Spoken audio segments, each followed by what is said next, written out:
There's never been a better time to have SiriusXM. With even more exclusive content, with over 150 channels in your vehicle, including the widest, deepest variety of music, ad-free. Root for your team. Get news.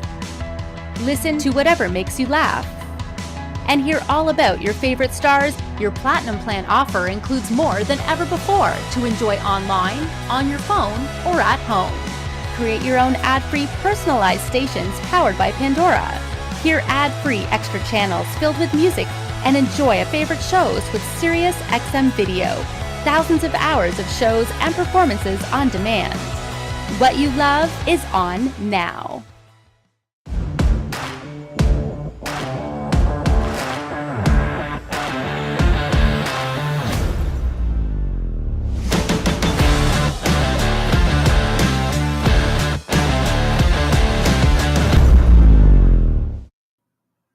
When it comes to audiophile grade equipment, Europe has had a huge stake in this segment for many, many years. And today we're going to take a little trip, more specifically to Italy, where a brand known as Hertz Audio resides. This is CMA Connected, presented by SiriusXM, Hertz Audio, and it starts now.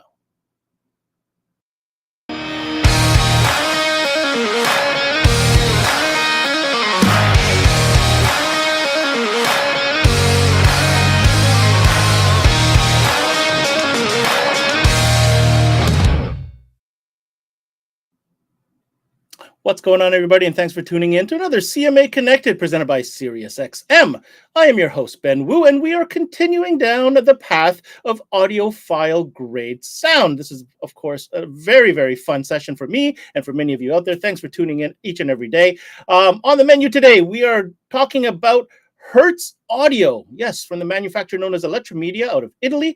Hertz Audio is no stranger to the high-end audio game with several offerings in many categories, including full-range speakers, subwoofers, and yes, amplifiers as well. And I sure hope we're going to be covering each and every single one of them in great geeky detail today. But first, let's reach out to our partners in crime that are distributing Hertz Audio throughout the Canadian region. They are, of course, Automobility. First, starting with our good friend Phil Cameron, who is their product specialist. Phil, how are you today?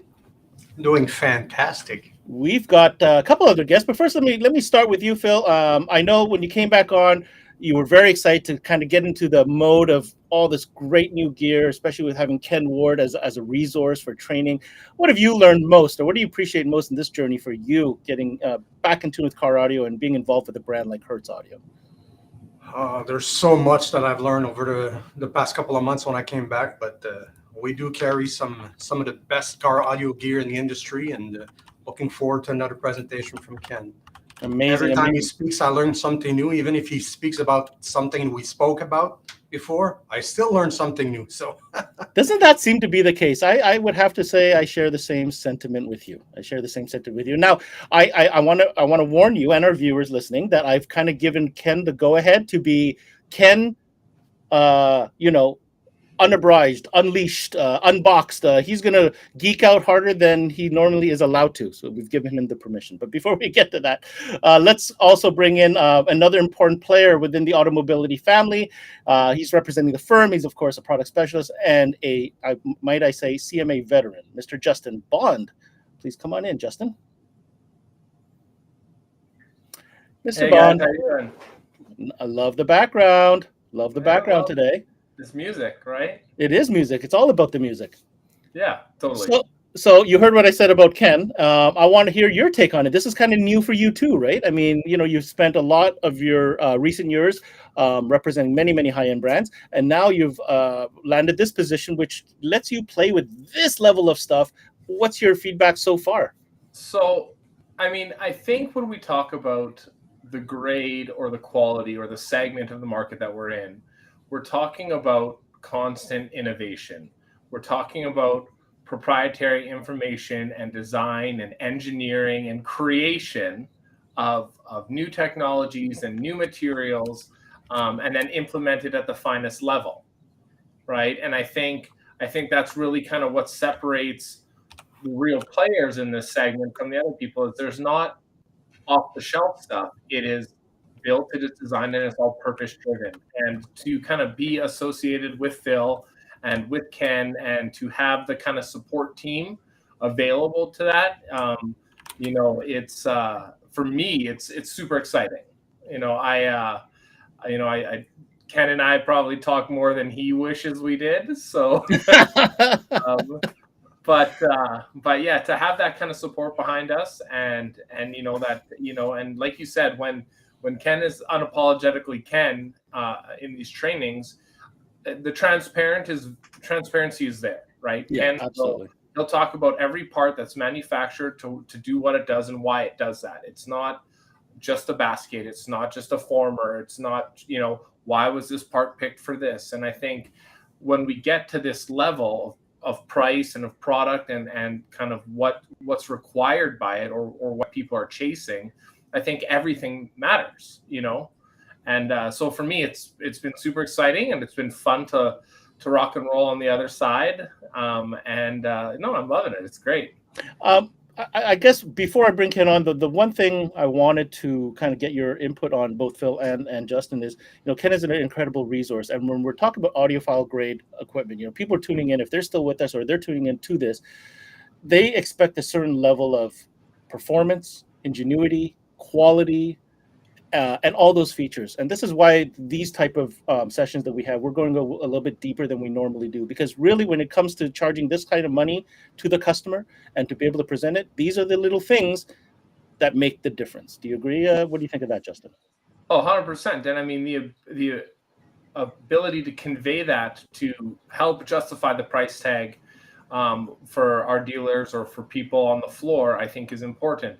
And you don't need to go full propeller head to talk to a person where they don't understand it. But I mean, keying in on some of the crucial aspects of these products help explain and attribute to the cost factor and the results and what to expect. You know what I mean? If I hold up a speaker and tell you it's $2,000 and just say, well, it's a speaker and it's expensive, so it's good. It's different than holding up a speaker and telling you, and that's $2,000, and explaining to you why it's $2,000, and maybe and the money came in from the R&D, from the development, and I think that's one thing that a lot of people forget about, is that the cost associated of manufacturing or research and design it often in our industry gets left behind, right? People think, oh, well, it just costs this. Well, why? The material's not expensive, but the countless hours of manpower and the teams and the equipment to be able to design it, that adds up fast, and you got to sell a whole lot of speakers to recuperate that investment. Absolutely. All right, well, let's get the guru in with us today. Of course, no stranger to our CMA Networks platform. We're always a pleasure to have him here, representing Electromedia. He is the International Technical Marketing Manager. I've practiced that enough times to say that smoothly and without fault. His name is Ken Ward. Hey, Ben. Hi, guys. How are you, sir? Thank you for joining us once again. For you, a second session here during the audiophile sessions, of course, Ken. We really want Ken Ward at full optimum output today. No well, filters. I'll try not to clip the microphone, but I appreciate the opportunity, because we do have a lot of things to talk about, and I'm going to dive into speakers a good bit today. Mm-hmm. And I'll cover some DSP, I'll cover some amplification. The real focus that I want to dive into more deeply is speakers, because and why is that? Well, Electromedia got its start in making amplifiers, and for quite a while, the speakers were left to other companies, and strategically, the company felt that there were a lot of drivers out there being sold to car audio dealers that were really home audio drivers. And they weren't solving the problems, whether it was on a driver level or a system level, that car audio dealers were trying to solve.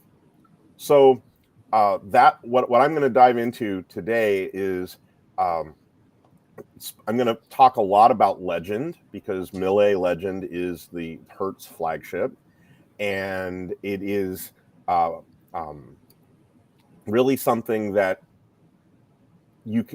many more people can afford Mille Legend than some of the other flagship products that are out there in our category. and I want them to understand why. And then we'll see how that trickles down into Mille Pro. Some of that technology is used in Mille Pro, including our newest subwoofer. I'm sorry, I misspoke. Our newest award-winning subwoofer. So that's my plan for today. That's a great plan. I've always wanted to learn dive a little bit deeper into, because I do see them a lot coming up on high-end installs right across the country. Yeah, they look really cool. I have a lot of questions. I know there's. And you said I could use charts and graphs, so I've got charts and graphs today. For the record, guys, I did say this, and I can't take it back. So expect a lot of fancy graphs, charts, and anything else in between. So on that note, let's go ahead and set you up, Ken. You've got a great presentation ahead. We're going to, Phil, myself, Justin, we're going to hang back, take notes. And when we circle back, I know that Phil, as usual, from the Auto Mobility Studio, has got some show and tell, so we can take a closer look at some of these products once we understand them first. So let's do that. Let's go ahead and bring up your presentation. All right. So obviously I'm here with Hertz, which is a brand of electromedia, and we have a mobile group of products. In the last few years, we've also developed a marine and power sport category that's very powerful that we talk about a good bit here, and a motorcycle category. But for today, what we're really going to focus on is mobile. And this right here is the very first car audio speaker kit that we developed in the Hertz line back in 1998. And even back then, you can look at the tweeter and you can see that that tweeter looks unusual compared to a lot of the tweeters of the time. It's not just that it was small and had a neodymium magnet. It's pretty deep. And this really will be something that comes up in our conversation as we go. But I'm going to compare it to what we had about 25 years later. The development of the kit actually kicked off a few years before the announcement of the brand, and so there's a little squishiness in terms of the age of the brand compared to the age of the product line. But this, as you can see, we still, on a flagship speaker, we're not trying to make the smallest tweeter, and we're going to talk about why that is. And this kit did win an award. And so did I think this amplifier was in our first amplifier launch. We're going to talk a little bit about our amplifiers today. Excuse me. And in fact, you can see here, we've won a lot of awards over the years, and we're going to talk about some of the products that are still in our line that have won awards. The first thing I want to do here is talk about the H8 DSP. This one's been in the line for a little bit, and it's won an integration award from EISA. And this is software that a lot of people are familiar with. And you'll notice that we kind of have a theme in our DSP software for PC. There's a map of the car on the left. There's EQ at the bottom. There's level at the upper right. And there's crossovers in the middle. Now, let's see here. There we go. You can see up at the top, you can select your inputs. You can see the crossover is highlighted here. That's your individual level controls. They look a lot like the controls you'd see on a mixer board for pro audio. And then the H8 still uses our 1/3 octave RTA graphic equalizer. Sorry, 1/3 octave graphic equalizer. Now we've just introduced the S8. And the S8 is a big departure from the H8. It's not replacing the H8. They're living alongside each other. And I want to point out a couple of special things about it. It is much smaller, and it is intended to be able to be used in vehicles other than just cars. The board is treated with a conformal coating, similar to what you would see on a motorcycle alarm. The connectors are not marine grade, but it's suitable for motorcycles. And all the connections are on one side, which means it's much easier to put inside a tight spot on a fairing. You can set it up with a map of a car, map of a motorcycle. If you want to put it in a spacecraft, we have you can use the free mode. And we mentioned that the PCB has been coated, so you're going to be able to get years of use out of it. You're not going to have to worry about corrosion on the board. Now, it is high-res certified, and we are pursuing a strategy of getting high-res certification on new products wherever we can, because we want our dealers to not have to get up to their elbows talking about high resolution.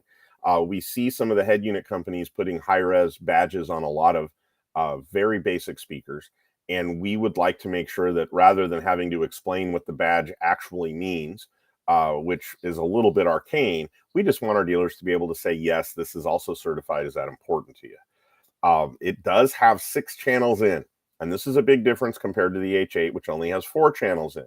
This allows you to sum number of channels together, if you like. The mixer on this is actually something that you can control, which is a departure for us. In the past, all of our mixers were automatic, and now we're giving you the option of overriding the automatic setting and defining the percentage of each channel that you want to mix together.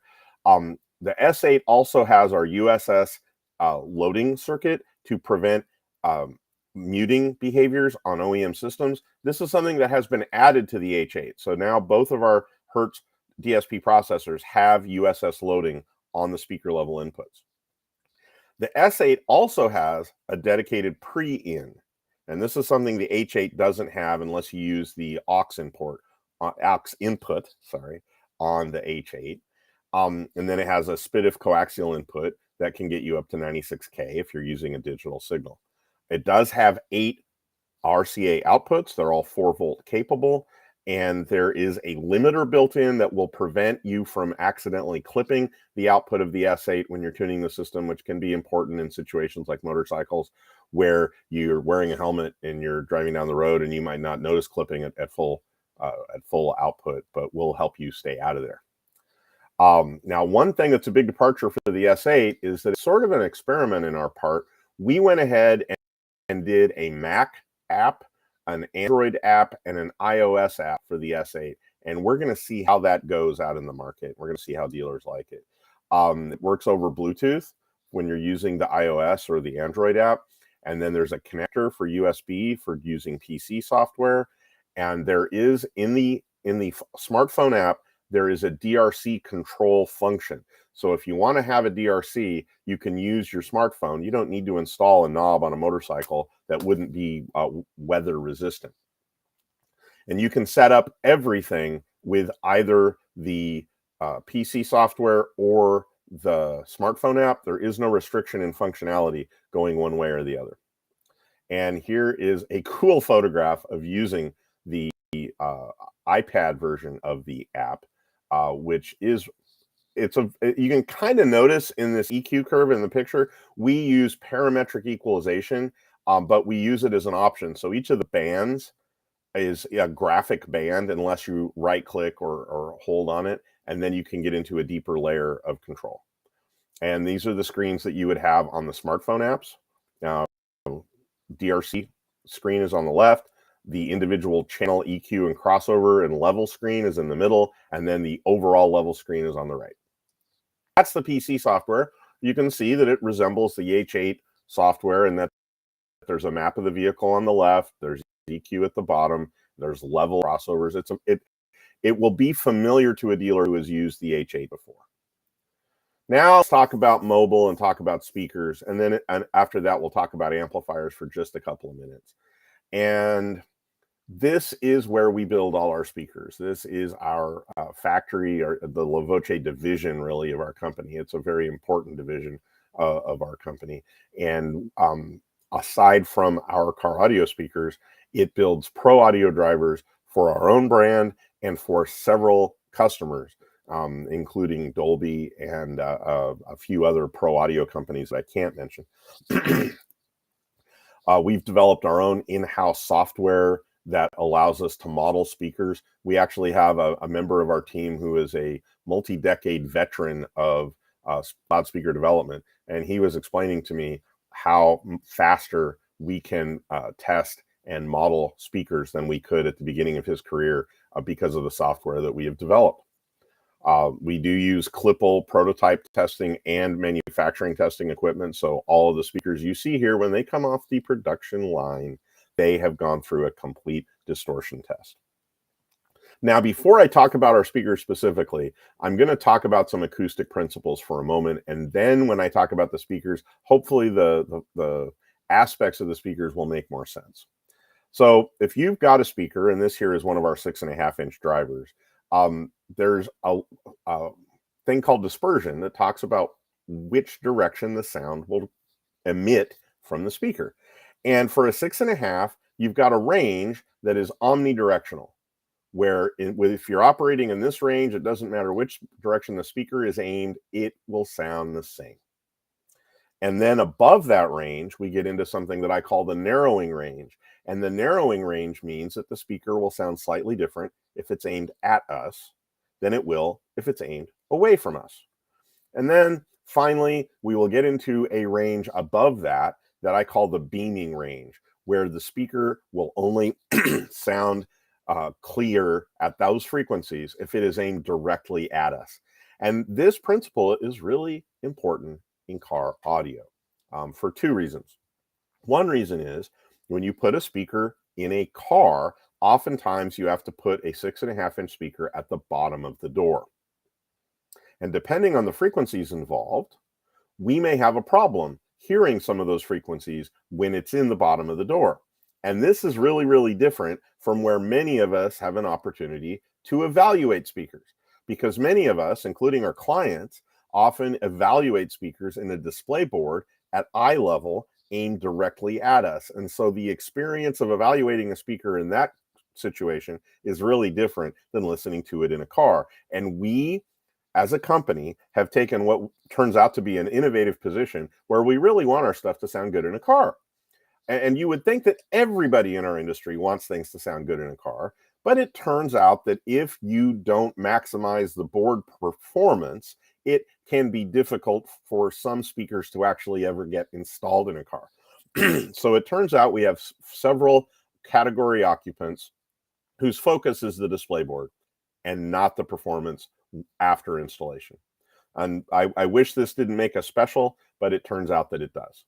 Now, with a 6.5, these ranges will fall into the following frequencies. Omnidirectional will be up to 500 to 1,000 cycles, depending on the specific design of the speaker. The upper end of that range will vary a little bit, but it's going to be somewhere between 500 and 1,000. Below that, the speaker will sound the same regardless of which direction it is aimed. Now, when you get up to 1,000 to 2,000 cycles, 6.5 start to see a little bit of roll off depending on the design. And above that, you will start to get into the beaming territory for most 6.5s. And I'm going to give you another graph to try to show you how this works. This is not one of our speakers. This is a very, very old and respected home audio 6.5 that has been around forever.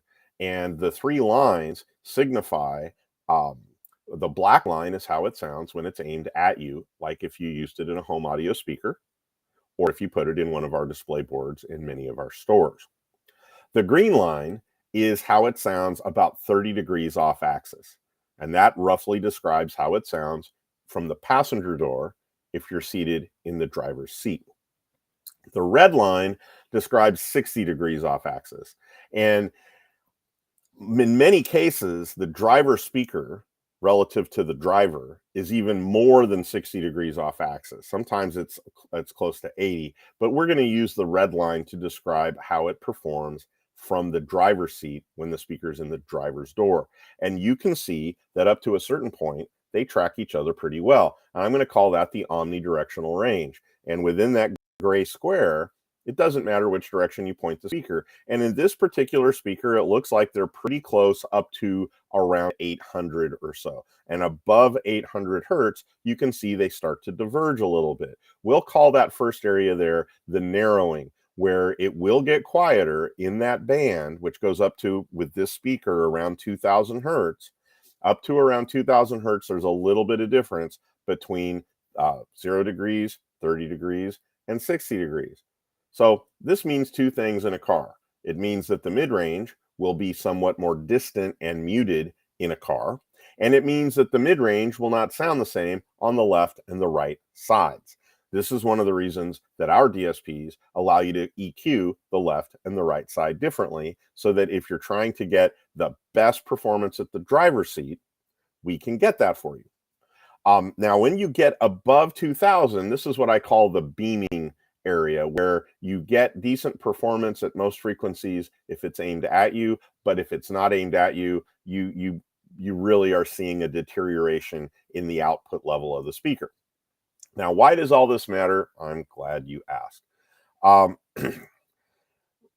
if we look at this chart and we compare it to a 6 and tweeter component set, because a 6 and tweeter component set is the most common speaker kit in our industry. It is the most common speaker kit used by OEMs, and it's the most commonly sold speaker kit, regardless of brand, in the auto sound category. And if you do an audit of the average tweeter crossover point in our industry, which I did a few years ago, it turns out to be around 5,000 cycles from a 6.5 to a tweeter. And if you look at this chart here, you can see that if you limit the tweeter to playing 5,000 cycles and above, there's a significant deterioration in performance at the top end of the 6.5. And there's a significant deterioration in performance between the left speaker, the red line, and the green speaker line, which is the right speaker. So there's a big vulnerability or a big weakness in a 6 and tweeter kit with a 5,000 hertz crossover point. Now, fortunately, I don't even think we have any speakers at all that use that crossover, because it's a big deal to us to go lower than that. And what we'll do here is I'm going to go ahead and move the crossover down to 3,000 or so. And with this particular 6.5, you still have some weakness, but it isn't as bad as it was at 5,000. And we do have some speakers in the middle of our line that use a crossover point around here. Now I'm going to show you a 2,500 hertz crossover point. And at 2,500 hertz crossover point, you can see that the three different lines, while they are separate, they're pretty close. So we have really managed this dispersion problem with a 2,500 hertz crossover point using this home audio driver. Now we get to 1,800 cycles, and most tweeters cannot play down to 1,800 cycles without blowing themselves up.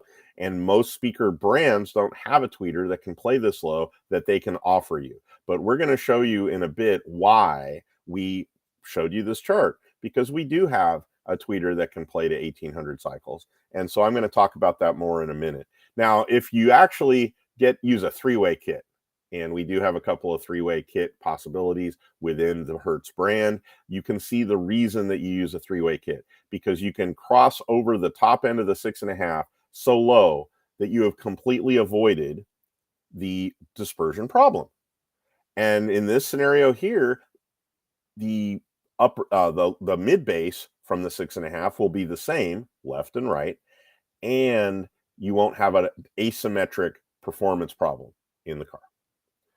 So I'm going to show you this again. I think this is a really important point. So I want to show you what it looks like in a car cabin. If you have a 6-door of average car and you're looking at 550 hertz, those 6.5s are going to sound the same left and right, and the sound's going to go everywhere in the car. If you go to 1,500 hertz, suddenly the sound isn't going to be quite as good, but they're still left and right. The 6.5s are playing it. Now, if you ask the 6.5 to play 3,000 hertz, it's going to do its best shooting that sound directly into your leg, but it's not going to do as good a job necessarily of getting it up to your ears. You get up to 4,500 hertz, and now it's a laser beam pointed into your ankle. And the left and the right channel will sound significantly different. So hopefully that makes sense, because now we're going to go ahead and talk about some speakers. But this right here, this graph is a different 6.5. This is from the same home audio company, but this was a 6.5 that was designed for off-axis performance. And you can see on this one, the way they got a decent looking green line was by letting the black line be obnoxiously loud. And this is a tricky technology to try to use, because if you put that speaker in a situation where it's pointing at you, you can see that it will sound screechy and harsh up there. And you still have a difference between the green line and the red line. So you still don't have a symmetrical performance left and right if you're using this approach to try to get car audio sound. So now let's talk about Hertz speakers. So a quick overview of our line. We're going to focus on Mille today. We start at Uno, we go to 10, then we go to Cento, then we go to Mille. And Mille is 1,000 in Italian, Cento is 100, 10 is 10, and Uno is 1. Now that we've cracked that code, I'm going to go ahead and talk about Mille. And the top of our Mille line is Legend, and I'm going to talk about some design elements that are common to every single Hertz Mille Legend speaker that has a neodymium magnet. There is only one speaker in the Mille line that this won't apply to, and that is an entry-level kit for the Mille line anyway, that has a ferrite magnet on the 6.5. So I'm going to depend on you to manage this a little bit, and I'm going to show you specifically driver by driver which drivers have which. And once again, these are not just developed with Klippel technology, they're also manufactured and tested, each driver with Klippel manufacturing technology. So inside the motor system, this is a really cool picture that we have for a lot of our Legend drivers that shows you the cutaway of the motor system. And the first thing that's really important to me is inductance management. And I hope you can see my my cursor here. I don't think you can. There, if you can see the voice coil attached to the bottom of the cone, and then you can see what looks like a flat ring, a silver flat ring that is around the outside of the voice coil inside the magnetic gap. And that's a huge aluminum ring that is for inductance management. Some people call it a Faraday ring. Some people call it a shorting ring, although it doesn't short the speaker the way we often use the term. But it affects the magnetic field, and it affects the inductance that is created by the motion of the coil within the magnetic field. It reduces distortion, and it improves high frequency performance of a cone driver. And it's something that you only see in the highest performance drivers. It's something that is in every Legend driver, and we'll talk about that in a moment, even our subs. We also use oversized voice coils. Now, we've tested with our modeling software where we wanted to land on the spectrum of oversized voice coils. We've seen some pretty huge voice coils out there. And it turns out, with the exception of our subwoofer, we didn't land on putting the largest voice coil possible because it just adds a lot of moving mass. And so we think that this oversized voice coil here, the standard voice coil for a 6.5 is 1 inch, 25 millimeters. And this is 36 in this particular picture. And this is pretty representative of what we've done. Now, there's a tech that we use in these called boundary-free surrounds. If you're just buying a surround off the shelf, it's basically a half circle of rubber or some sort of foam material. And if you look carefully at this V and you look at this cutaway, you can see the inner part of the boundary-free surround actually is parallel to the cone. Excuse me. And we did that to make sure that the surround contributed to the overall SD or cone area of the driver. And this helps us get just a little bit more output for free, which can be really important in a car. You can also see in the cross-section cone that we use the V cone in our Mille speakers, and in the Legend speakers, we use a one-piece V cone where the cone and the dust cap assembly are all one continuous piece. And I'll show you when we look at some of the charts what this does for our high frequency performance.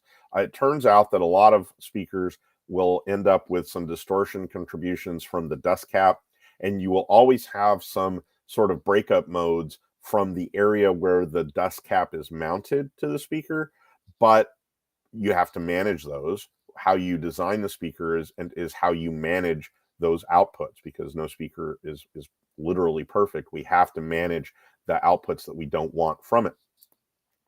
So this is the ML1650, and this is our flagship 6.5-inch mid-bass in the Legend line.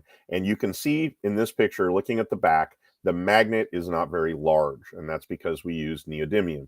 Neodymium is very common in tweeters. It's very, very rare in 6.5s. It's very, very rare in cone speakers overall. And it costs a good bit. And it also costs a good bit to own the magnetizing machine that is able to impart magnetism to a neodymium slug. So that's the first thing we did here. And we did this so that you could fit the speaker in the door. Well, we understand that we're a car audio manufacturer, not a home audio manufacturer for this speaker.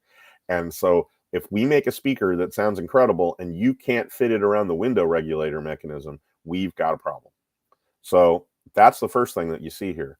You can't really tell this in the picture, but we used a special low carbon mild steel material in the top plate and the back plate, which has a different level of magnetic permeability, and that really helps channel the flux where we need it to be. In this cutaway, you can see that we have a Faraday ring or a shorting sleeve right here that channels our magnetism, and that gives us the inductance characteristics that we want. And I'll show you on the frequency response chart what that does for us. There is a 36 millimeter voice coil made with copper clad aluminum wire. We've talked before about how copper clad aluminum in a power delivery tests out to require a larger wire than pure copper, but copper clad aluminum is much lighter, and that's why it's a really good voice coil material. It does use the boundary free surround. We talked about that. And the V-cone in this application is made with a cotton fiber mixed into the paper to make it lighter and reduce the moving mass. And the cast frame is something that is throughout the Mille line. A cast frame does a couple of things for us. One thing it does is allow us to maintain precise tolerances even when you're driving down the road with vibration. Another thing that it does is prevent any sort of deformation when we're mounting it to the door or to the spacer that we had to make to mount the speaker into the door, because as the pros watching this know, very few speaker mounts and doors anymore give us a nice round mount. We often have to make something that will allow the speaker to fit. So this is a frequency response chart of the 1650, and you can see on this chart that we've got a flat line going to up to about 2000 hertz. And then at 2000 hertz, you can see that we have these two lines diverging. The solid line is pretty flat up to about 7500 or 8000 hertz, which is unheard of in a 6.5. But when you look at the dotted line, you can see that we get out to about 2500 before we start to tail off. And really, we do have a lower output around 5000.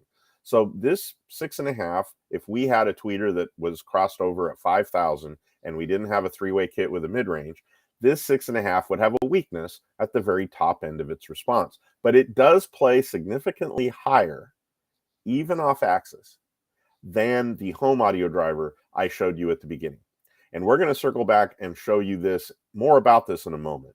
But for now, I'm going to talk about the flagship tweeter in the Mille Legend range, which is the ML280. And if you've seen it before, you know that this picture makes it look fairly large, and it's not a small tweeter. It does also have a neodymium magnet. That's pretty common in tweeters, but the magnet we used here was pretty large. We do have a copper shorting ring in here. In the 1650, it was aluminum. In the 280, it's copper. You can see that it's just next to the voice coil. There was a lot of different techniques to manage inductance that we use in the Legend line. This copper ring adds to the complexity and the cost of the overall speaker.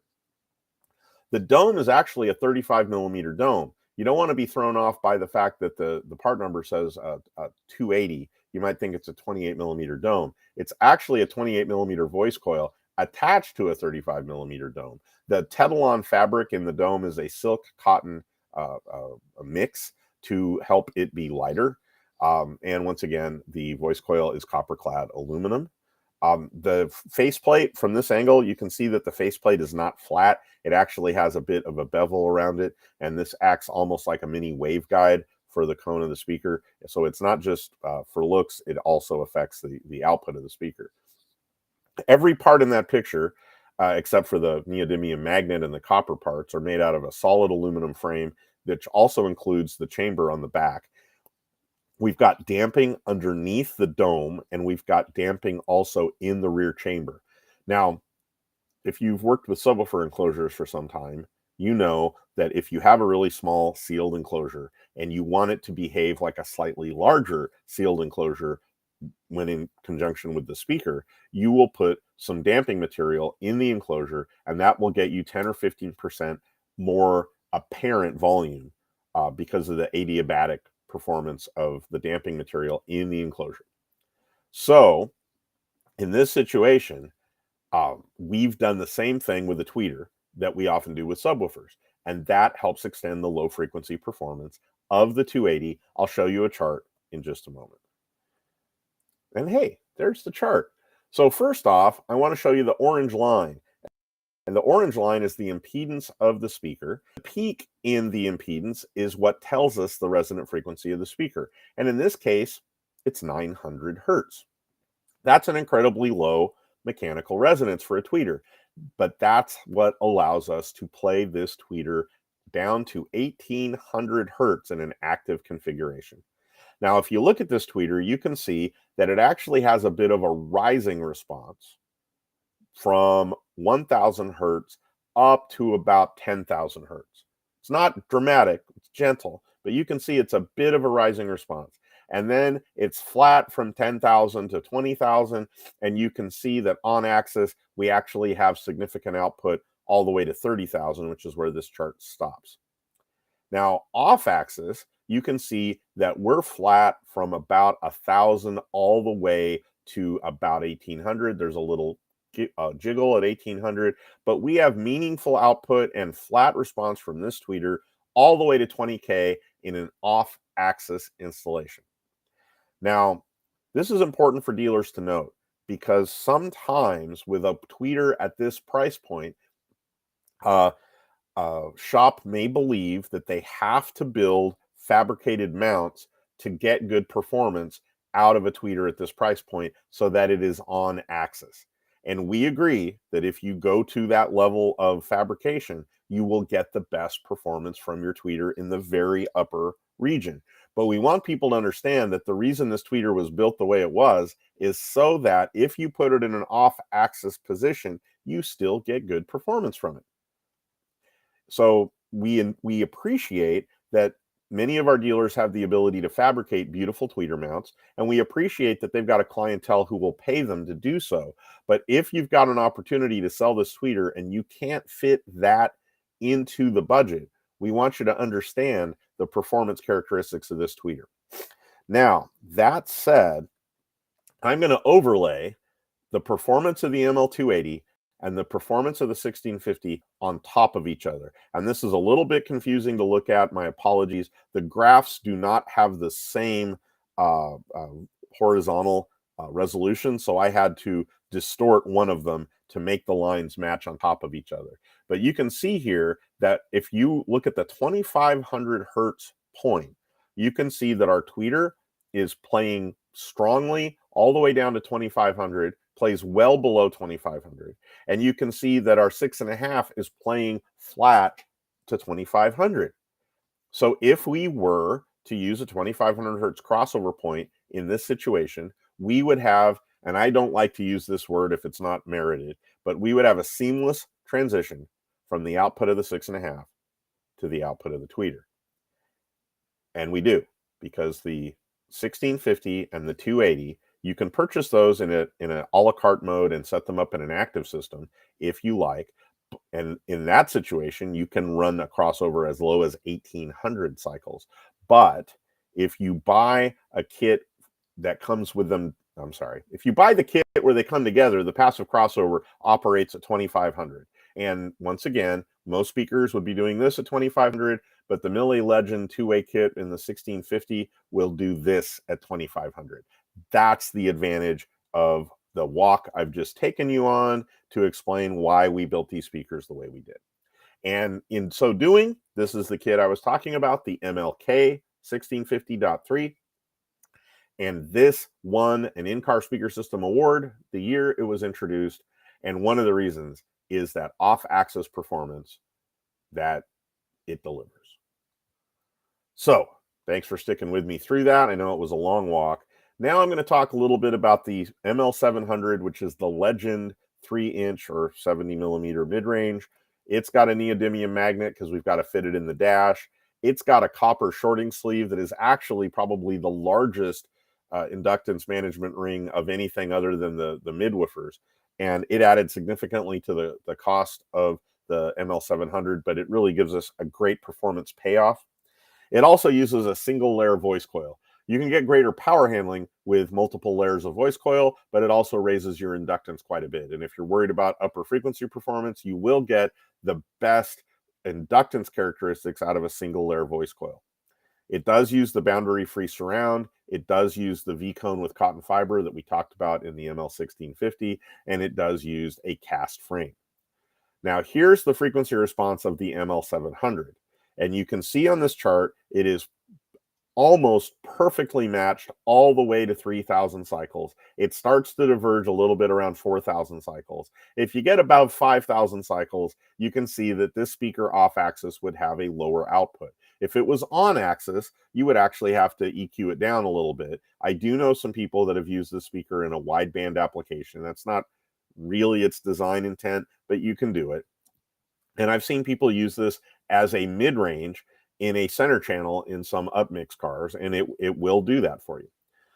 But if you can get this 3-inch mid into the car, it allows you to use a much higher crossover point on your tweeter and still get a louder system. This is available a la carte as a raw driver, but we do make a speaker kit called the MLK 700.3, which is the 3-inch mid, the ML280 tweeter, and a different passive crossover with a higher crossover point that allows you to put the 3 and the tweeter on a common shared channel. One way you would do that is if you were using a 5-channel amp and you wanted to use these speakers on channels 1 and 2, you wanted to put a mid bass on channels 3 and 4, but not use a passive crossover for that management, because the lower the passive crossover frequency, the larger the passive crossover components need to be. So if you can get the passive crossover components out of the signal path of the mid-range speaker, mid-bass speaker, you will get more mid-bass output. So the other reason we did this is that we wanted you to be able to select your mid-bass speaker. Obviously, we've got a great mid-bass speaker in the 1650. Turns out we also have a mid-bass speaker called the ML1800, which we classify as a 7-inch speaker. It only sounds like there's a half-inch difference between the 1650 and the 1800, but it's actually a good size mid-bass. And as you can see, it also uses a neodymium magnet system so that it does have a depth, not just the maximum depth, but also the profile of the depth allows you to fit it into almost any car door. A 7-inch mid isn't going to fit into every car door, but there's a lot of opportunities that you have to fit this into a car. I found that some dealers didn't know we had a 7-inch class mid bass. And so if you can imagine all the technology I talked about for the 1650 being in the 1800, then you've got it right. Slightly larger voice coil than the 1650. It's a 50 millimeter voice coil instead of a 36, but you still get the boundary-free surround, the V-cone, the cast frame. And when we look at the frequency response chart, you can see it gets to 2,000 cycles before the off-axis performance starts to take a dive. And at some point, that's going to happen just because of the size of the cone. So if it is in an on-axis situation, which would be really difficult with a 7-inch mid bass, you can see we get past 5,000, 6,000, no problem. But in this scenario, you could do an ML1800 and an ML280 in a fully active 1800 Hertz two-way alignment with no loss of performance. And I challenge you to find another brand that can do that. I've tried to do that with oversized mid bass in a two-way alignment, and I've been told it's going to be great. And that wasn't how it turned out. But if you need to do a 7 and a tweeter, this will work amazingly well. Of course, the best performance is going to be the ML1800 paired with a 700 mid-range and then a tweeter. Now, this is a subwoofer. In the cutaway, it kind of looks like a 3-inch mid-range. This is actually a 10-inch subwoofer. And I want to talk about this for a minute. And one of the reasons is it also won an EISA award the year it was introduced as the best in-car subwoofer for that year. It uses a neodymium magnet system. Now, if you look at it, you might not believe it because it looks pretty massive. But if this thing had a ferrite magnet, you couldn't fit the woofer in the hole in the box that you built. So this is a neodymium magnet system that helps. The motor is incredibly powerful. Now, you can look inside and you can see a massive shorting ring that's in there. Now, why are we using an inductance management ring on a subwoofer because we're not trying to improve its high frequency performance. So why are we doing it? Well, one reason is that you cannot filter out distortion that a subwoofer motor system creates with a crossover filter, because the distortion isn't coming from upstream. The distortion is being created by the mechanical movement of the speaker moving assembly. If we can control the distortion and minimize and reduce the distortion coming out of the subwoofer, we will make that subwoofer more effectively disappear as an audible source of sound. And this is more important today than it was back in decades ago when I started, because when I started, everything was a coupe or a sedan.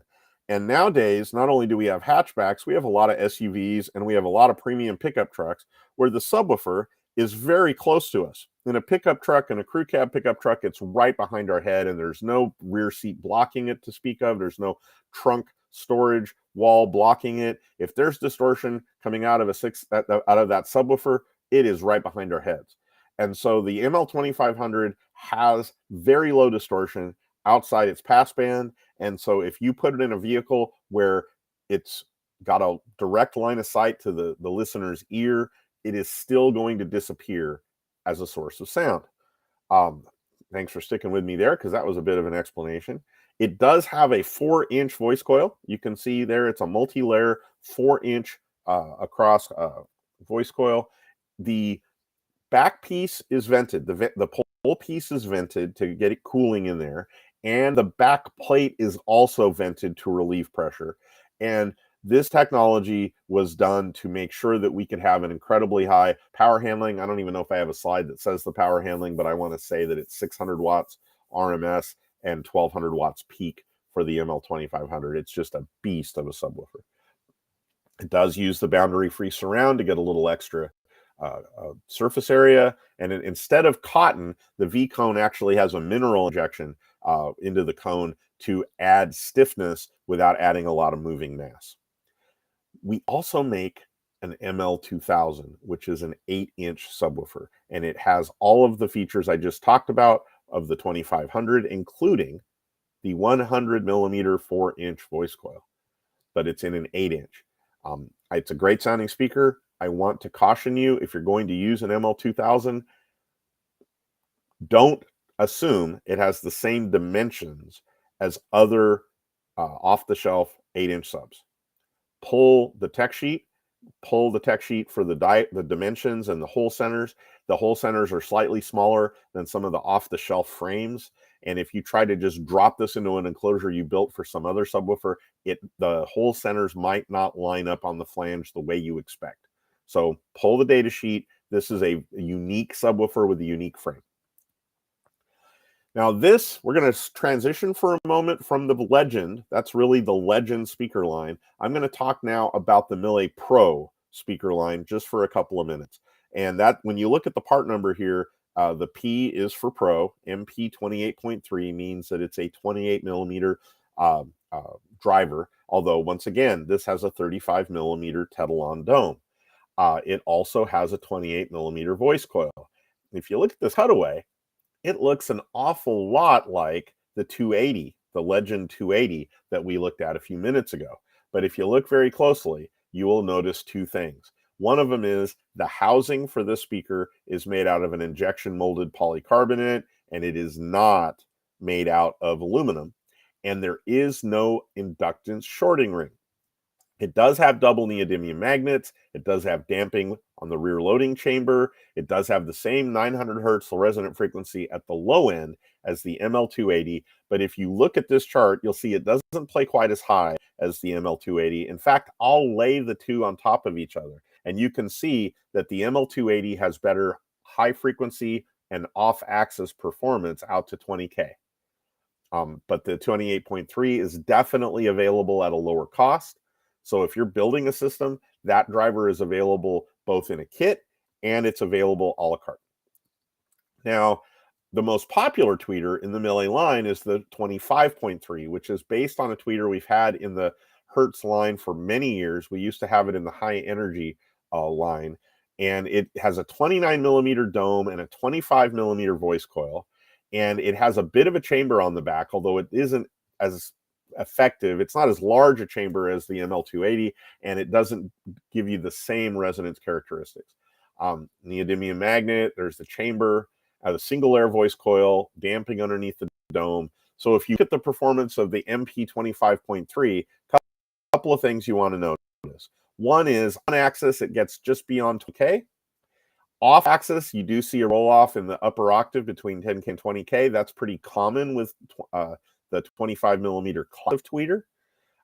You're going to get good performance off axis with this tweeter if you have some EQ that you can apply, and it will be slightly different for the left and the right sides. That's pretty common for tweeters overall. We don't want to assume that every tweeter has the performance of the Legend. That's just not the case.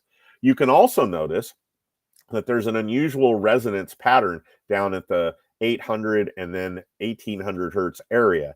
That's because of the chamber being so small on the back to allow us to fit this tweeter into different places. You can cross this tweeter over around 3000, 3500 and get good performance from it. And I believe that's the crossover point that we use when we use this tweeter in the Mille Pro kits and also in the Cento Pro kits. Now, the MP70 is our 3-inch mid-range in the Pro line, and it does use the neodymium magnet that you see in the Legend. It uses a smaller voice coil. It does have the boundary-free surround and the 2-piece V-cone. If you doesn't have the inductance management of Legend, and that's why you see it doesn't play as high as the 700. Now, there's a couple of drivers that look very similar in the Pro line. They both have ferrite magnets. They have 2-piece V-cones instead of the 1-piece V-cone that you've seen, and they offer some of the performance of the Mille Legend, but at a lower price point and with a slightly more difficult installation because they don't use the neodymium magnet. So there are some situations where they might not fit. The DOT 3 is a 3-ohm driver, and it's intended to be paired with a sub. Doesn't play as low as the regular 165, which can play full range if you need it in certain applications. So now I'm going to talk about the Mille Pro subs, and that on the screen there is a Mille Pro 250, uses the same cast frame as the Legend subwoofer, but as you can see on the back, it has an oversized ferrite magnet rather than a neodymium magnet. Now, it has a vented backplate, but it is not a vented pole piece. That circle you see on the back is actually a foam pad, and you can see that there are small holes around the edge, but there's not a big hole in the center. The idea here is that because of the depth of the driver, if you have to put that magnet right up against the back wall of a subwoofer, that's what the foam disc is for, and it'll still get some cooling through the holes around the edge. Now, it has a 65 millimeter voice coil. It's a dual voice coil. You can get dual 2 or you can get dual 4.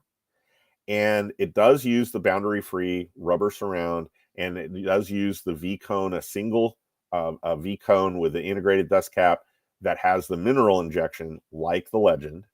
And there is a 12-inch version as well. The 300 has all the same features as the 250, just in a 12-inch version. Now, I also want to talk about the MPS 250. This is the newest subwoofer in our lineup, and it just won an award as well as Best in-Car Subwoofer. And so I want to give you a little bit of a highlight here before we talk about amps and send you guys on your way. The Mille Pro subwoofers we have in a 10-inch and a 12-inch model, the 250 and the 300, and they're both available in single voice coil models, 2-ohm or 4-ohm. And the grills are included. We heard that in where these are getting used, grills were really important. So some of our speakers have optional grills, but these speakers actually have the grill in the kit. Excuse me. So the 250 has a really shallow overall depth, and it has 500 watts of continuous power handling with optimization for very small sealed enclosures. I believe the perfect enclosure is 0.5. We recommend 0.4 to 0.5. We've had dealers put it in 0.35, 0.34, and still get great performance. So it's an incredibly small enclosure that this thing needs. The mechanical excursion is great. We looked at flat subwoofers, including some flat subwoofers that we manufacture in other brands, and we decided that for Mille Pro we needed to have additional excursion, and 20% is definitely a material improvement in excursion. I should also mention that to the power handling. There's a 25% improvement in power handling to get to 500 watts continuous. I believe the peak there is 1,000. One of the ways we get the power handling is the die-cast frame. We also know that we can't afford to have the subwoofer tweaked when it's installed because of the enclosure. Sometimes when you're building really small corner-loaded fiberglass enclosures, you've used MDF ring, and when the fiberglass cures, it may have tweaked the surface of that ring a little bit, so it's not perfectly flat anymore. And if you mount a stamped frame woofer into that, it's going to torque itself to accommodate the surface of the ring. When you mount this woofer in, it's going to stiffen up the entire assembly, but it's not going to deform the geometry. There also is a really innovative cooling mechanism on the sides that cycles cool air in, makes sure that it gets warm before it's cycled out, and that's how we got the 25% improvement in electrical power handling. And you can see here in this little video that we made that as the air comes in, it's brought into that chamber. And when it comes into that chamber, that's when it warms up before it's expelled back out of the chamber and is replaced by cooler air. So the convection doesn't work in the traditional way where hot air rises and cooler air rushes in. We have to force the air out and forcibly draw new air in, and that's the way the vents on the side are designed. So the 6-layer copper voice coil is where we get the good electrical power handling, the high thermal capacity. This design of subwoofer only has 1.5 inch voice coil. It is 6 layers. And one of the reasons it's 6 layers is to make up for the fact that it's a small outer diameter. And we don't care about the high frequency performance, the inductance of the voice coil, because we're okay with the subwoofer not playing very high. It does not have a vent on the rear for the same reason as the Mille Pro woofer doesn't have a vent on the rear. That's why we vented it on the sides. The grill doesn't require screws. There are screws in the kit to mount the woofer, and they are black. I don't know that they're the cap screws that we have in these pictures. There are 8-gauge spring terminals to put subwoofer wire in that are spring-loaded on the edges of the frame right there. And it does use our EID code for, I should have mentioned this earlier, all of these speakers are covered by our EID program. The end user can scan it and register the warranty and double the warranty in Canada. So that said, we've got a 10-inch dual 2 or dual 4. We've gotten great feedback on these woofers. Like all ultra small box woofers, these are not highly sensitive. You need to make sure to give them plenty of power because we're in the 80s for sensitivity. And you can see that the X max is 16.8, and there's plenty of mechanical excursion above the X max for clearance if you have a customer that's really beating on that speaker. And then when we go up to the 12-inch, the 300, all the motor specifications are the same. The sensitivity is higher because the cone is bigger, but all the electrical numbers for the voice coil are identical. We can get this one down to 0.65 on the seal. It says 0.7 to 0.8. I need to revise that because the final numbers ended up being 0.65 to 0.7, which is unheard of for a 12-inch woofer in my experience. So here are the numbers for that the 10 and the 12. And that's a really exciting sub that soon, later this year, we should, probably around the end of the year, we're going to see these available in preloaded enclosures. We're going to have a preloaded enclosure that is very high, build quality is very high. I've had an opportunity to tune a car that had one of these in it in Italy, and it sounded great, and I actually went back there and manhandled it to make sure how it felt, and it's just a really well-built subwoofer enclosure. The wood thickness on everything but the baffle is 15 millimeters, and there's a lot of bracing internally. It's got round corners. If you don't put the feet on it, some people are actually cramming this into some spots behind panels, and there's a lot of damping in the enclosure. And then we've got the same mounting system we've used in some other preloaded enclosures where you can use a 4-pin Molex. The 4-pin Molex actually lets you double up on the speaker wires, or you can use the spring terminals. Now, because the feet are in the box, we have a system that we call S2S2, which is either up firing or down firing. And if it's down firing, then that is the blue line on this chart. And you get more low end output if you're down firing. And you can also put it in a hatch, SUV, or trunk.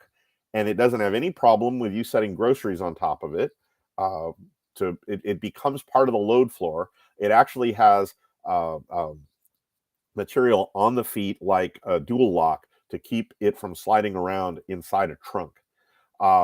Now, if you decide to fire it without the down firing feet, if you have it facing up or sideways, that's the red line. You can see with the red line, you don't get quite as much low frequency output, but you do get a little more higher frequency output. Now, when I say high frequency, I mean coming out of a subwoofer. So it contributes more mid-bass impact in that situation. And you can run it either way, whatever works for you. If you've got a cargo area where you can put this underneath in the spare area, or if you've got an SUV where this fits behind the side panel, I think this would fit in some Range Rover side panels. You've got a lot of flexibility. So there will be a 10-inch sealed and there will be a 12-inch sealed, and you can look for those. I believe they're on the website now. I don't think they'll be available in North America until toward the end of the year. Now let's just spend a minute talking about Mille Power. And Mille Power is a 3 amplifier family of amps that we came out with a couple of years ago so that we had performance that was, we wanted to have amplifiers that you could drive Legend speakers with. Let's put it really bluntly. We wanted to make sure that we had amplifiers that were capable of matching up to our speakers. So let's see here. We've got, they're made to work with Mille speakers. They are all D-class. One of the things that we saw when we designed these amplifiers was that D-class's power density was really a big ask from dealers. And so these are all D-class amplifiers. And they do have a really advanced crossover complement. So if you have a situation where you're not using DSP, or maybe you're using DSP in a head unit, it's not that advanced, you do have some really good filter options in these amplifiers. There is a Mille Power 1, which is 1,000 watts into 1 ohm. There is a Mille Power 4, which is 250 by 4 into 2 ohms. In a 4 ohm load, it is a 150 by 4. I have to say, I think this one's my favorite because it is very flexible. And then we have a Mille Power 5, which is 100 watts by 4 into 2 ohms, 75 by 4 into 4 ohms, and then 550 watts to a 2 ohm sub.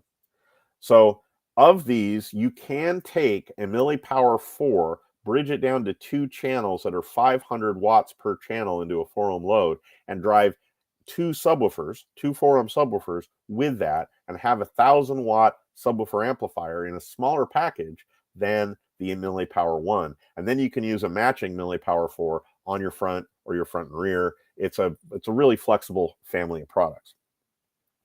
So the D-class is something that was really important in terms of getting the size that we wanted. We've got really good thermal efficiency. The heat sink doesn't require, basically these don't overheat is the takeaway from this slide. And then when we get into the filters, let's see here. Everything's on the top. It's not, you're not trying to stick your screwdriver in on the end plate here. And what you've got is you've got a, well, let's see, are we talking about the 5-channel here? You can do 12 dB or 24 dB.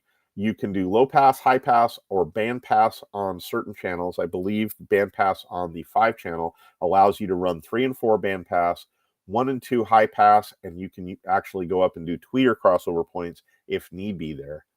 And you can go to full range if you're going to use an external DSP.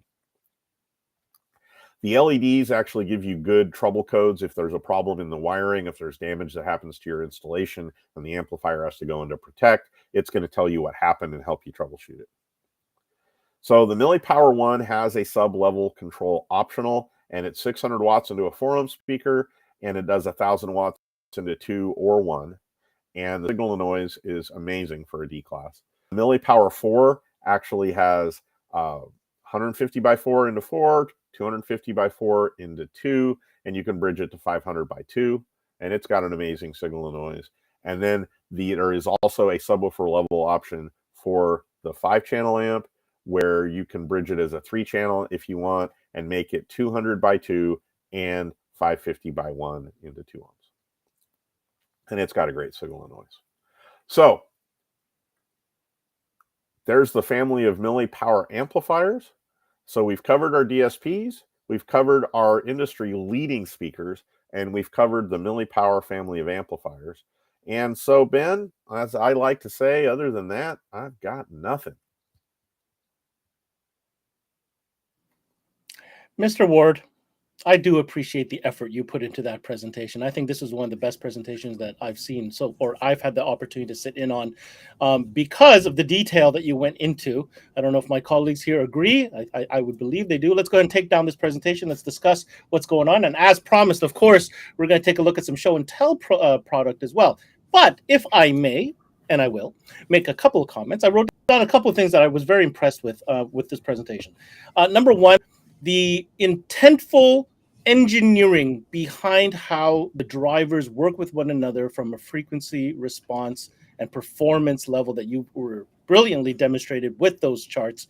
That is something to note, because all too often we get these speaker presentations and we talk about the great surround and the basket and, that type of thing.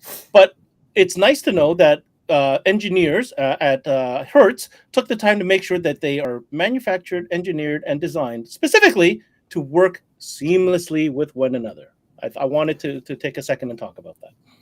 Well, that's actually one of the things that, because I've been doing this a long time, when I looked at the Hertz speaker line and I looked at a lot of the performance numbers, I realized what the plan was. And when I actually started working with the company, I remember speaking to some of the engineers and saying, oh, so you did this and you did this and you did this. And they were just really excited that somebody was getting it.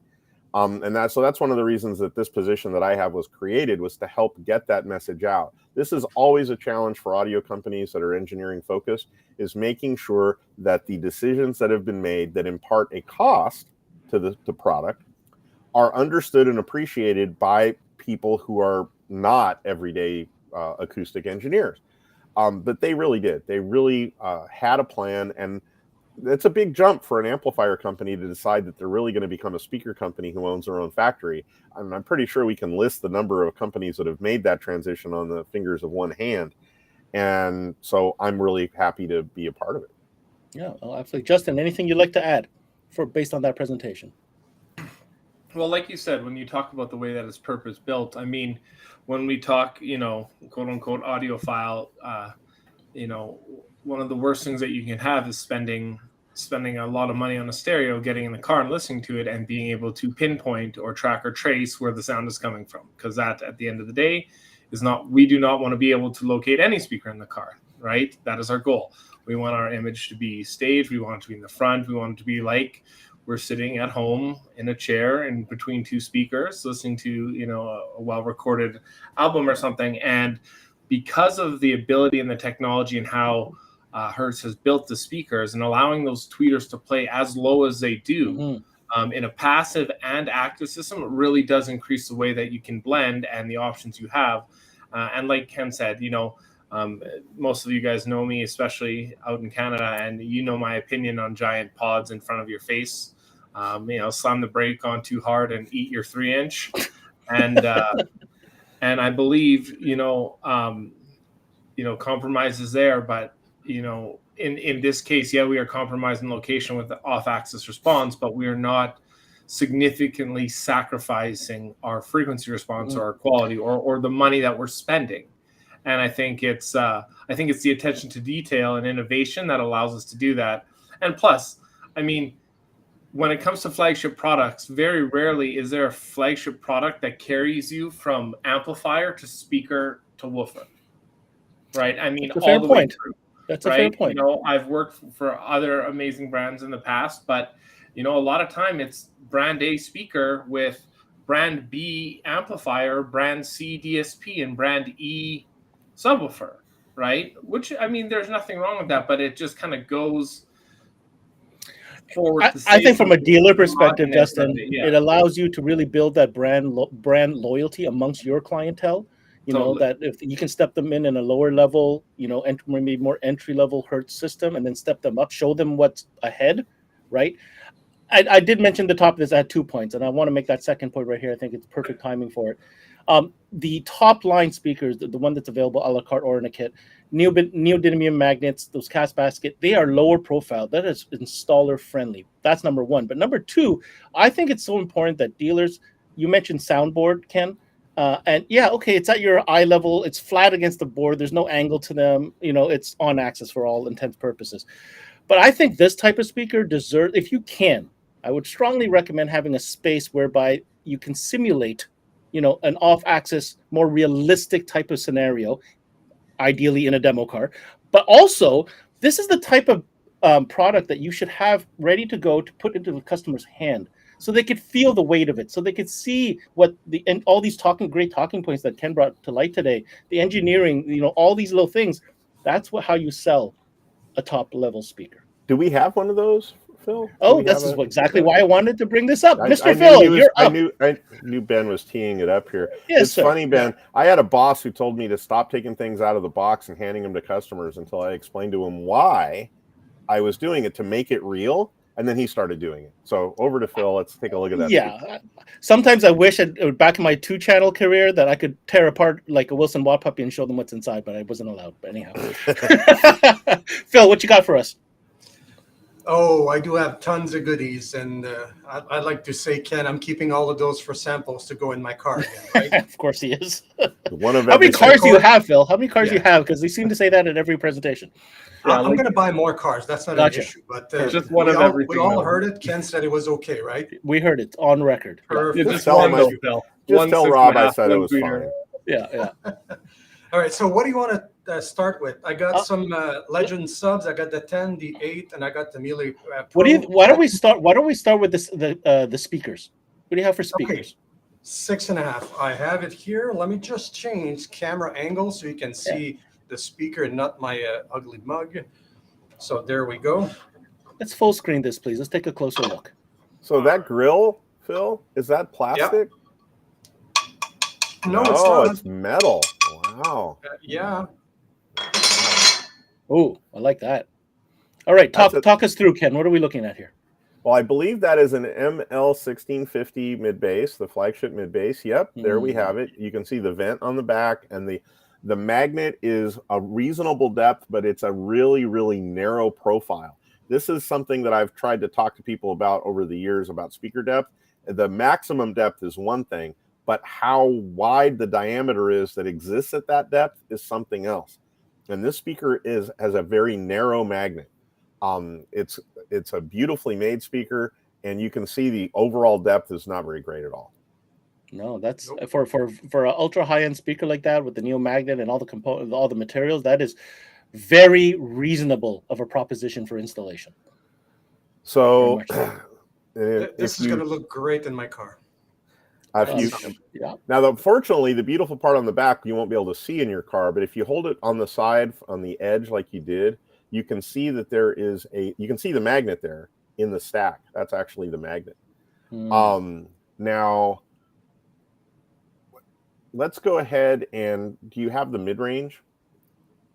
I only have the tweeter. I only took one kit out because the guys. Okay, that's fine. That's fine. Looked at me very weird. You can, like, if you notice on that speaker that we actually have to make sure that we show the value of the speaker, the grill or the logo is laser cut into the frame, and also it's into the grill. Yes, nice detail. So that's also done on the 3-inch mid-range. So if you build a pillar pod and you have a head strike incident, you're going to have Hertz on your forehead for a while. Backwards. So don't do that. But now if you pull out that ML280 tweeter, and one of the things that I hear from installers sometimes is it's hard to install because it's large. And my usual reply is, don't hate me because I'm beautiful. Because that's the point. The reason it's larger is because you don't have to install a mid-range. So we're eliminating a lot of work for you. But I do recommend when you install an ML280, you should charge the time it takes. Don't charge the time it takes to install an MP25 because that's a lot smaller tweeter, right? This requires some extra work, but it's still not that big compared to some other drivers I've seen out there. You can see how large the rear chamber is. It's a rear chamber that really makes a difference. And the grill is integrated. You can see the bars on the grill. It's an attractive speaker, but you're not going to dent that grill. And it's a big dome. The wires are already soldered on. And is the crossover out, by the way? Of course I have the crossover. Come on. Now, the passive crossovers are not used as often as they used to be, but you can see there's a lot of switches below that panel. You want to see the switches? I'm ready. Ooh, look at that. Those are big resistors.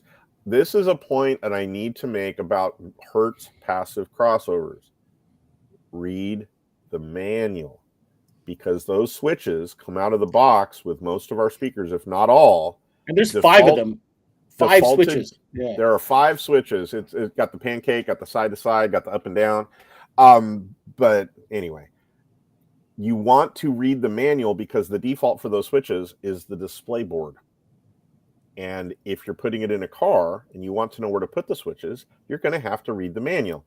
Don't put this in a car and leave all the switches in the default, because that's probably not right for the car you installed it. Very good. All right. So Thank now, you, if you're feeling really, really strong, Phil, do you think you can lift that ML 2500? Use your legs, not your back. Oh, you're going to, yeah. Let me make some room here. I apologize, guys. You're going to hear some background noise. This is a big boy. Oh. There we All go. right. So that's. I also want to make a comment here, Ken. I appreciate the extension of the cosmetic signature look between all the drivers. Like, they're part of the same family. I got a little bit of OCD. That bothers me sometimes when I'm buying the same series of something and they don't look the same amongst the family members. This is clearly we talked about it. Related. The Italians believe that the appearance of a product is a way to communicate the value. And if you have a nice sounding amplifier in a black box with 90-degree sides, maybe it doesn't matter to some people, but I can talk till I'm blue in the face, and I will not communicate the inherent value of this speaker as effectively as looking at the beautiful speaker. That says volumes. And saying that, can you tilt it a little bit, Phil? I want to show that's the Neo Magnet. Cast is that the 10? Neo Sorry, Magnet. is this the 10 we're looking at? Yes, it is. Okay. And that's the one that won the EISA award. And if you rotate it all the way over, we can see the back. You can see it does have a big old vent on the back. So you don't want to slam that right against the back wall of an enclosure. And then it's got the additional venting holes around the edges. So massive voice coil, massive power handling, and a 4 ohm load. If you need, you're going to need to use a big amp. We don't want you to use an amp that only develops good power into 1 ohm if you're using a 4 ohm driver. So plan ahead. All right. But this is a great sounding sub, and when I've had the opportunity to listen to this in various cars, one of the things that I really like is that it does seem to disappear as a source of sound. Exactly to what Justin was saying. And finally, I believe one last item, and then we can wrap this up. The amplifier. I believe you have an amplifier there, Phil? Of course I do. There we go. Oh, they're not as big as I thought. And this is a 5-channel, by the way. Okay. Yeah, that's a nice 5-channel amplifier, and you can run it using the crossovers that are built in, or you can use it using external crossovers. I've seen this run front and rear and sub. I've seen it run active 2-way front plus sub. I've seen it run active with the crossovers built in. All the power connections and speaker connections are on one end, and then the RCAs are on the other end. And this has been a workhorse amplifier for the last couple of years for a lot of our dealers. It's got a speaker level input. I will mention that we haven't added USS to this one yet. So for now, if you have a car with muting, you're probably going to need to use the USS widget in front of this amplifier. So plan ahead. But that's a small amplifier for what is basically, I want to say it's like 950 watts into 2 ohms. Yeah, that's a lot of power for sure. Okay, thank you so much for playing Vanna White today, Phil. Hey, that's my job, right? Make product look good. So let's close this out. Ken, again, high-end sound via really beautifully engineered and designed speakers along with subs and the whole line. Last final message for dealers looking to maybe add or replace a line that they have in the higher echelon of offerings. I would say that there's a lot of people that are out there wanting to get their line placed into your store, and everybody's got a story. What I think is that you want to figure out which stories really have some meat to them, and learn how they're going to help you make your customers happy. Very best. And man, did you provide a lot of great selling points to put on during a demo, might I say. So rewatch this, guys. There's some great terminology, some great charts, and all the above. Thank you so much, Ken, for coming in, doing a remarkable job today on Hertz. Hey, thanks for having me. And on that note, Justin, we're going to say bye to you as well. Thank you for taking the time. Let's bring Phil back in so we can just close this out real quick and get the people the information that they need to maybe become the next Hertz audio dealer. Phil, come on back. You know, ability is kind of where it's at. Oh, what happened there? Let's bring Phil back. There you go. Okay. Let's give him the info. First and foremost, for information on Hertz audio product, you want to visit their website. It's an international website, so make sure you choose the right language, hertz-audio.com. That is the website. And as you can see with Phil's shirt and background, Audiomobility is the official distributor for Hertz Audio in Canada. Phil, you are touching and feeling those products. How can you translate that so we can close this up for dealers to understand the finish and the feel?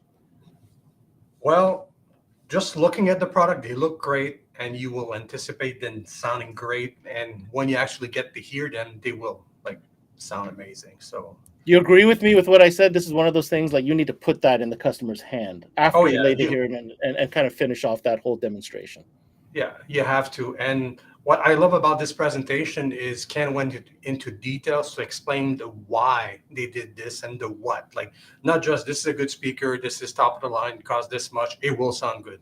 He went in all the details and explained why it will sound good, all the engineering behind it. It's just amazing. I love this. This is good. And now go put that in one of your cars. Of course I will. No worries. I'll buy another one. Thanks so much, Phil. I'll see you on the next one. Thank you. If you're into geeking out on audiophile grade gear, then you want to keep it locked here on CMA Networks the entire month, because we are in the middle of the Audiophile sessions right through till November 10th. Each and every day we focus on a unique high-end audio brand so that you can get all the nerdy information that you want and need to have right here on CMA Networks. Now, great contest, not much time left to sign up. So if you've already know about it and you've hesitated or you've procrastinated, head over to cmanetworks.com/giveaway for the Master Tech Expo contest we're doing with 5-Axis Innovations and SiriusXM. 2 lucky winners, one from the US, one from Canada, everything included, guys. Head over to cmanetworks.com/giveaway. And while you're there, click on Ken Ward. He's got a profile on cmanetworks.com. Check out all the videos about Hertz. Check out all the videos from Audiomobility. cmanetworks.com. It's where the 12-volt industry connects. That's it for this CMA Connected, presented by SiriusXM. I'm your host, Ben Wu. Until next time, we connect.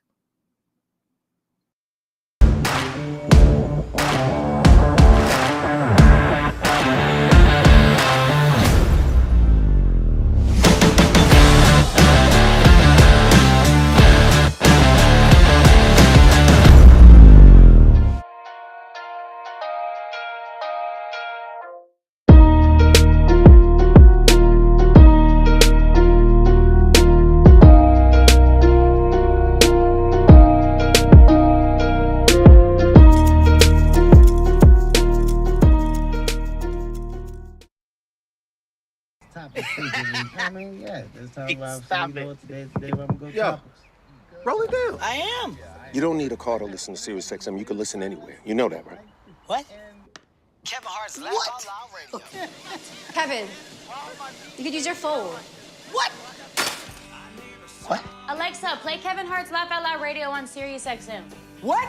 This is how I know you're getting old. I guess that was it. What?